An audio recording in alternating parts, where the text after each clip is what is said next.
انا ولا من وجهي قلت واحد يحط قراعه على حدود بلادنا ولا في حدود بلادنا، قال كرعيك ناجسين، يعني اغسل ما تكلمش على وش وقع بالضبط، يعني كيفاش طورت العلاقات بيننا وبين المغرب. كانت مشاكل الحدود حليناها على اساس الوحده الترابيه. مضينا اتفاقيه في الرباط امام كل الرؤساء الافارقه، الاتفاقيه تقضي بتسطير الحدود بصفه نهائيه وشيء من التعاون في قضيه منج المغاربه بذلك. بعدها احنا صادقنا الجهه الراتيفي في ديزاكور، صدقنا على هاتين الاتفاقيتين، او على الاقل اتفاقيه صدقنا على الاتفاقيه الاولى نتاع الحدود.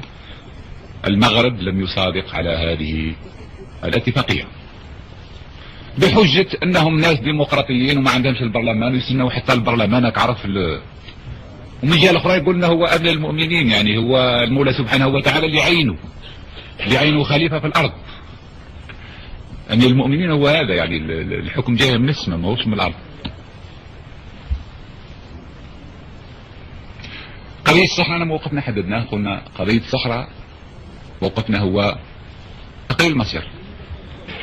دروك راكم تتكلموا على التقسيم، إذا كان هذا هو رأي السكان، يعني فيه سكان اللي باغيين يصبحوا مغاربة أو يصبحوا موريتانيين، أهلا وسهلا، احنا ما نقدرش ندخل في هذه المسائل.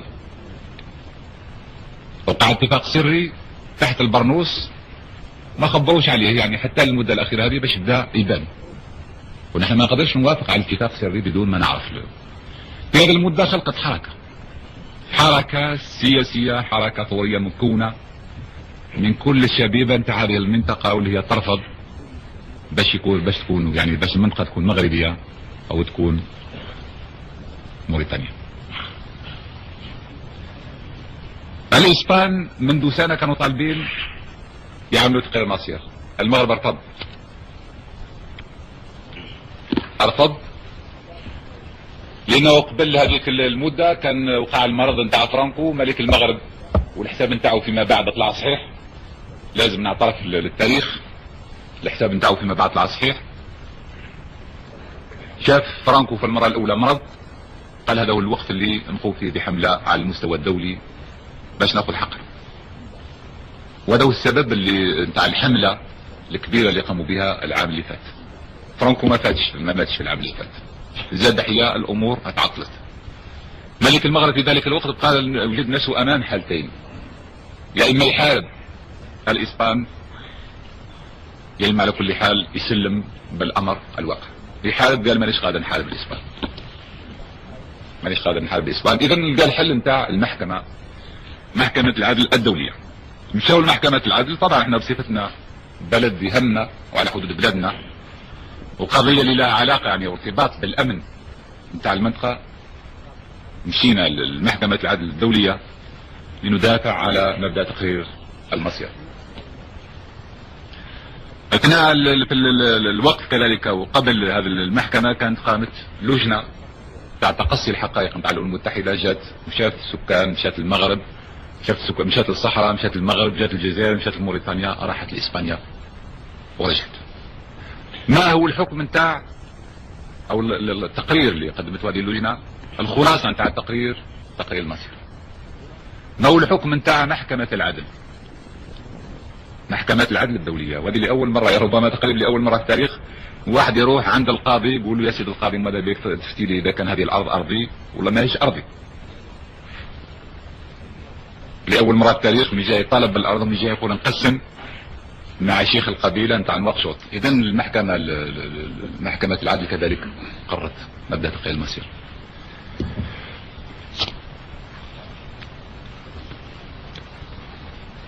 لكن في كل هذه المدة منذ سنة وحتى وأكثر، والتجنيد واقع يعني ماشي على قدم وساق في المغرب ضد الإسبان طبعا، ولكن بالخصوص ضد بلادنا، عام ضد بلادنا. ما تقريبا 6 أشهر كنت كل يوم نقرأ كل ما يكتب في المغرب، يعني مسائل اللي هي الانسان يقراها لان ضروري يقراها، مسائل اللي الواحد يعيفها لما يقراها. الخط اللي كان في الاول ضد الاسبان فاذا به يحول ضد الجزائر. كل الفئات المغربية من اليساريين للوطنيين اليمينيين اللي نقدر نقول عليهم الوطنيين اليمينيين البرجوازيين تاع فاس تاع الاستقلال، الى ما يسمى بالشيوعيين، كلهم على كل حال كانوا على ملة واحدة وعلى دين واحد وعلى كلمة واحدة ضد الشعب نتاعنا، ضد بلادنا، وفي النهاية ضد الثورة نتاعنا. هذه الملاحظة يعني المرة للواحد يستخرجها. ماهيش مسألة نتاع انفعال، ماهيش مسألة نتاع انفعالات، او هذه مدة نتاع سنة وصلت بهم الوقاحة يعني ولا الانحطاط والحقد والغل الى درجة شتم هذه الامة، بين امة ما عندهاش اصل، ما عندهاش ماضي، الامة اللي كانت دائما راكعة. هذا الشعب الجزائري اللي كان طول حياته هو متمرد، يعني طول حياته معروف في التاريخ متمرد اب عن جد.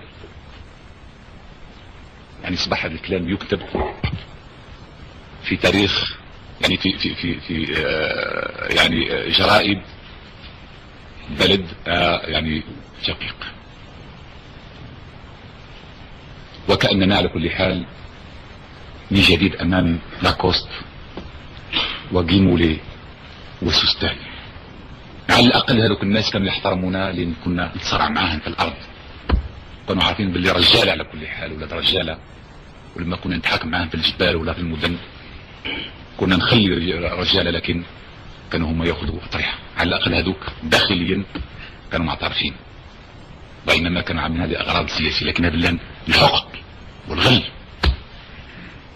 والغل يعني اللي ما نتكلمش على اشخاصنا، نعالبوا اشخاصنا احنا كمسؤولين سياسيين. وانا قلتها الانسان لما يكون مسؤول سياسي ما يخافش الناس يسبوه ولا يقولوا فيه ولا يقتلوا البحر. يقول لك اللي يلعب الزح ما يقول اح، يعني الواحد لما يختار المسؤوليه نتاعو لازم يخلص منه. لكن الشعب علاش؟ احنا حاولنا نسكت، حاولنا على كل حال نتجنب، حاولنا من في هذا نفس الحديث يعني اللي قالته الجرائد، يعني نوجدوه. اذا كنت تبعتوا الكلام نتاع ملك المغرب قال لك المغرب اللي هو منذ 6 قرون، اللي في الوقت اللي كانوا الاتراك في الجزائر، يعني احنا سيادكم، احنا سيادكم، يعني سلالة نتاع الحكم، ملوك، انتم رعاع. هذا الكلام نتاع السلقوط، ولد السلقوط تعرف، واحد سكير، واحد خبيث. الانسان اللي ياخذ المصالح نتاعو تاخذ لا دروغ 8 طن دو دروغ. تعرف العام اللي فات مني جاي من كتامك، عرفت الناس تخدم في العافيون، العالم كامل يحارب فيه، هو يتاج يعني يخلي الناس نتاعو اللي يحاولوا هذا الناس المتعفنين يوصلوا لهذه الدرجه. اذا لابد فيه شيء، يعني لابد فيه شيء، والشيء هذا لازم نشعر به، لازم نشعر به ونعيشه بقوة. هذا تجنيد وهذا التعبئة، وهذا التعبئة وهذه الحكاية نتاع المسيرة هذه 300 وكذا، واللي هي كلها منظمة من طرف الامريكان ومن طرف على كل حال المغاربة ومن طرف بالاتفاق مع اسبانيا. لان فرانكو مهما قيل فيه فاشيستي ولا نازي ولا كذا، يعني من الناحية التاريخية يحكم عليه التاريخ بانه كان راجل لما يقول كحلة كحلة ولما يقول بيضة بيضة، يعني هذا نهار طاح يعني الاستراتيجية دي كلها اتحركت. بالنسبة اسبانيا حاولنا كذلك يعني محاولات كثيرة، لكن في النهاية المحاولات نتاعنا ما ادتش بنتيجة لانها كانت محاولات لا يمكن ان تنجح، لا يمكن ان تنجح، لان الهدف نتاع الغربيين هو تقوية، يعني خلق الشروط لنجاح هذه المملكة الجديدة اللي تنشأ بعد مدة طويلة من الغياب نتاعها اللي تؤسس بعد مدة طويلة في اسبانيا، وإنقاذ مملكة أخرى وتدعيمها، ألا وهي المملكة المغربية، لدرء الخطر يعني حصار كذلك، أو للمحافظة على الاستراتيجية اللي تدخل في الخط نتاع الناتو وغيره. لما يجري في البرتغال النظام التقدمي في الجزائر، مشاكل أنغولا، الصراع الغربي السوفيتي اللي موجود الآن، صراع واضح. Vive la France, vive la France.